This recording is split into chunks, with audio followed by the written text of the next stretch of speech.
Els docents tenen la responsabilitat de transmetre el saber fer als seus alumnes de formació professional.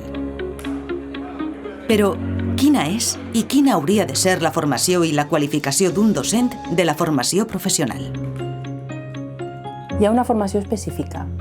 La gent que vol ser docent en formació professional pot estudiar el màster de formació del professorat de secundària i n'hi ha branques, especialitats dirigides especialment per a formació professional. A banda, el que la Conselleria d'Educació va per la 4ª edició enguany, que començarà en gener, és una formació adreçada específicament als professionals dels diferents sectors de la formació professional per a poder ser mestres de taller. En general, el sistema educatiu, no el d'Espanya, sinó de la majoria dels països, peca, des del meu punt de vista, d'un dèficit que és massa rígid.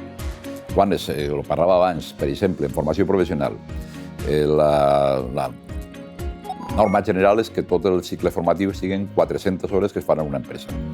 Però n'hi ha cicles que potser necessiten 800 hores i altres que potser en 300 tenen prou. Per tant, no tenim per què empenyar-se en que tinguin tots la mateixa educació.